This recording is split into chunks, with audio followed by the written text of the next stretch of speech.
Welcome to Narrative Responsibility, a podcast about examining the meta story of your life, how well it is serving you, and how to change it for the better. I'm Elena Wolf, relationship coach and life alignment mentor, and this is this week's New Perspective. Hi there! I'm so glad you're here today. This is episode 14. Daily Goodness Practice. Today, I want to talk about this idea that we've probably all at least heard of, which is a daily gratitude practice. It's been kind of in the cultural awareness, but what does it mean? And how does one do it? And how does it benefit us? And how can we approach it if that language feels just sort of off? Let's dive in. A gratitude practice is, at its heart, taking time each day, ideally at the same time of the day, so that it becomes ritualized in your psyche and in your embodied experience, to feel grateful for the good in your life. People who have a daily gratitude practice report being less stressed, less dissatisfied with life, more generous, more abundant, and more joyful. And this makes sense if you think about the way our minds work. First of all, what you focus on, you tend to get more of. So if you have basically a pattern recognition program that's looking for bad things and stuff to worry about and all the things that are wrong, you're going to see that. But if you have a pattern recognition system that's looking for things that are going right and things that are good and things to be grateful for and things to give you hope and things to make you feel relief and comfort and delight, then you're going to see more of those things. Our minds definitely have a negativity bias or a threat bias, maybe is another way to think of it, where we overemphasize in our memories the bad things, the threatening things, the scary things, the upsetting things. We have to consciously make a space to find ballast for that, to find the good, to find the hope, to find the positive things that balance out the unhappy things, the scary things. We also reinforce our subconscious belief filters through emotions, and especially if we have repeated emotional exposures, then those beliefs get reinforced a lot. So again, if we're having this constant drip of negative belief reinforcement, then that's going to get even more deeply entrenched. But if we have this constant drip of positive belief reinforcement, then that's what we're going to be going to first as our filter that we see the world through. Gratitude practices are also often based in mindfulness practices. And so mindfulness practices help us tune in to the now and the here, rather than staying lost in projections and possibilities. So we can tune in with that gratitude practice to the good that we have right now held in our hands, as opposed to these hypothetical bad things that might happen and could happen tomorrow but haven't happened yet, but they might. No, what's here and now? This is the good that I can hold right here and right now. Gratitude practices can help us separate what's most important. We can really focus on our needs rather than our wants. And if our needs are being met, then we can experience an enhanced sense of safety rather than unsafety in our life and in the world. Finally, a gratitude practice can help us notice more opportunities in our lives, because we're actively looking for the good. We're actively looking for the ways that we're supported. We're actively looking for the hopeful opportunities that we have. And taking the time at the end of the day to engage in that practice can help us see those things. Again, it's the tangible possibilities, not these very hypothetical ones, that actually allow us to then take action, say the following day, to pursue that possibility. Our tendency especially in the modern world, which is very fast paced and has a lot of information coming at us from all times. Our tendency is to just kind of get pulled along by life and its demands. We stay very focused on the outer world, on our schedules, on balancing the needs of the various schedules in our lives. You know, our work schedule, our friends' schedules, our partners' schedules, if we have pets, if we have kids, you know, their schedules, what do they need? There's a lot that keeps us kind of pulled to the outer world instead of going inward, instead of turning inward. A true gratitude practice is an embodiment practice. You ground in the here and now. You feel your body. You connect to your breath and to your heartbeat. You really feel the good feelings that come when you find a reason to be grateful. Which brings me to my reframe that, in fact, I think this whole concept of a gratitude practice is actually not really about gratefulness so much as it is about goodness. You're looking for the good in your life. You're looking for evidence that contradicts any narratives you might have about lack, inadequacy, darkness, hopelessness, that kind of thing. You're looking for evidence that supports narratives of hope, of safety, of delight, of connection, of acceptance. And you're wanting to truly feel something emotional in response to that evidence. We create and perpetuate beliefs that shape how we experience the world from our experiences, our emotions, and the emotions we have about our experience, those meta feelings. And so if we don't have emotions about the evidence of good that we find, then it loses its potency against any emotional beliefs we might have that say there's not that much good. And so a gratitude practice is a practice of feeling things in response to the good that we find in our lives. And I personally do not love framing it as a gratitude practice. Why? Because that is very prescriptive. It presumes that the emotional response you're going to have to goodness is, in fact, gratitude. So, first of all, what if what you feel is more like relief, or excitement, or hope, or wonder, or like overwhelm at the amazing goodness of the world and the beauty of the universe and life itself, and just the incredibly miraculous, amazing experience that it is? Those are all very positive emotions, and they will absolutely anchor in the evidence that life is good. But you know what those aren't? They're not gratitude. And what if this idea of gratitude actually feels icky to somebody? Like you owe somebody a favor, or maybe you're obligated. Like now you need to have this performative gratitude for the good.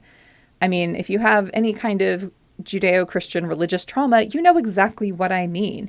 That gratitude comes with expectations. So, sure, you know, some people might feel gratitude when they think about the good in their lives.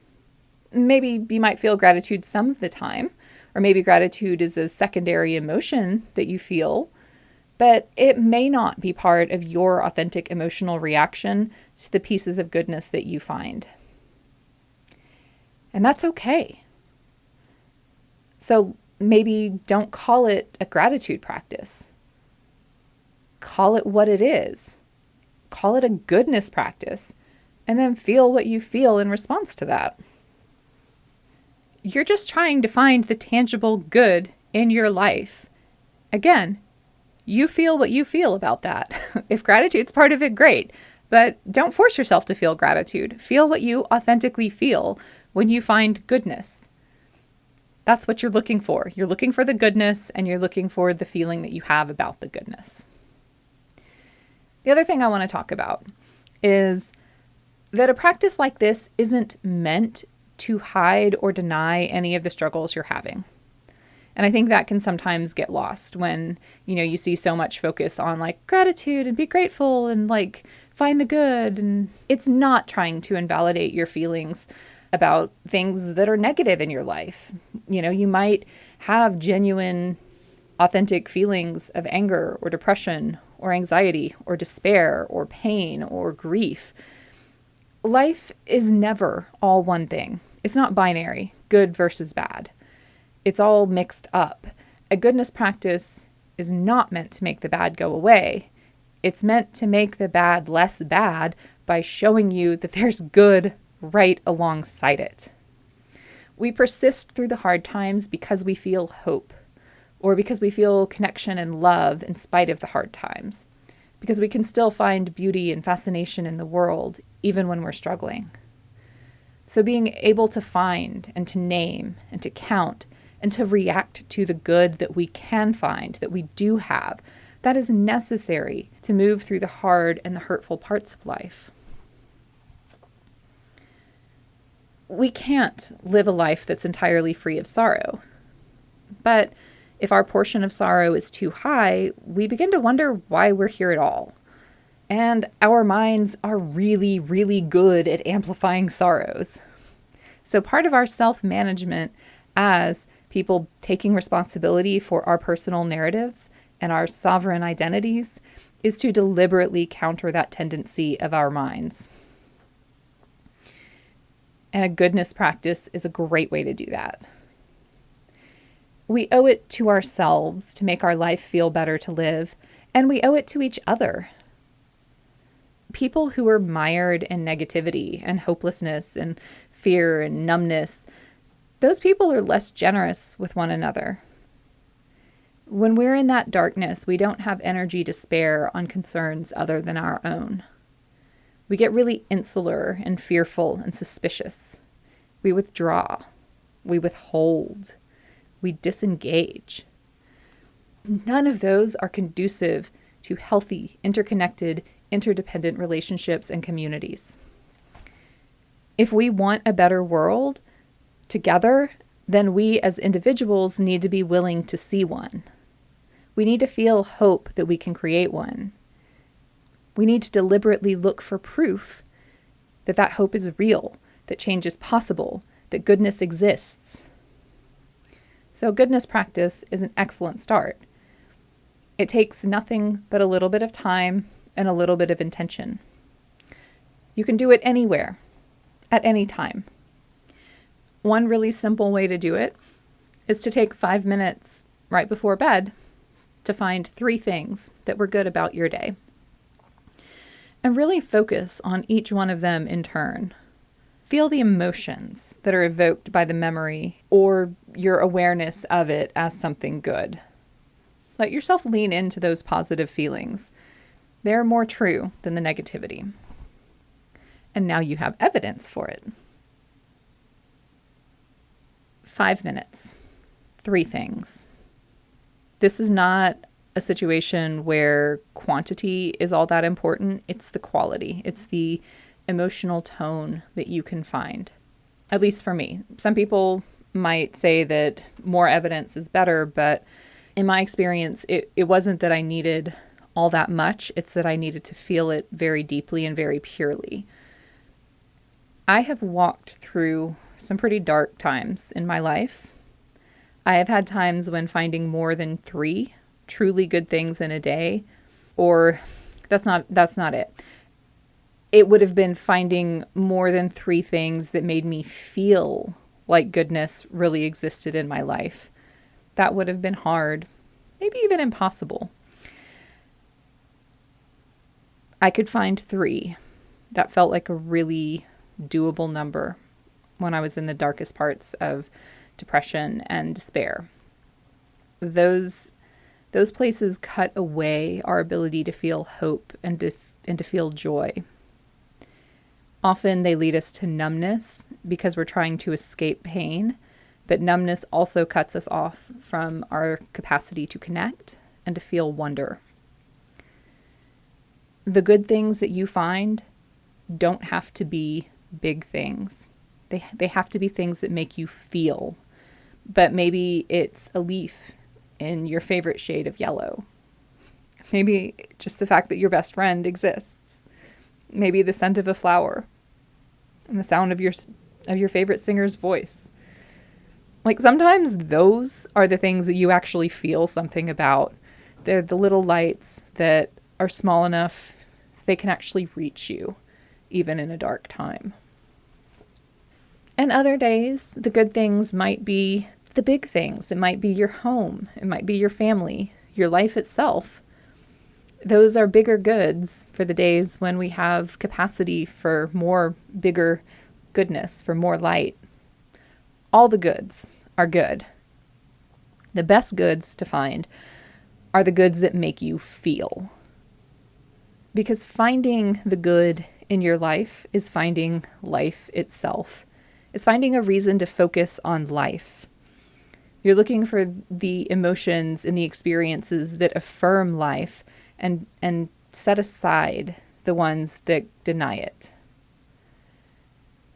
You're finding the good in order to create a ballast for the inevitable bad. And it's kind of an upward spiral when you really start to do this and integrate a goodness practice into your life. When you start looking for evidence of good, you find it. And the more that you find, the more that you want to look. And the more that you look, the more that you find. So it can be a really wonderful practice to amplify the light and the goodness and the hope. And it's also okay to start it small. It's okay if all you're finding today is that beautiful leaf and that beautiful song and that beautiful message from your friend. Starting a goodness practice doesn't have to be a huge sweeping change. It can be small. It can be subtle. It can take a long time for that amplification effect to grow. That's okay. The point is that you start. The point is that you make it a practice. The point is that you get yourself in the habit of actively looking for the good and actively taking charge of seeking out evidence that supports beliefs you want to grow rather than the ones that seem to spring up by default. So that's it for today. Thank you so much for being here and spending this time with me. There are many ways to spend it, and I'm honored that you choose to spend some of your time and attention on me. If you want to know more about my work in general, you can check out thepatternbreaker.com or follow me on Instagram at thepatternbreaker. And until next time, what part of your story are you going to take responsibility for this week?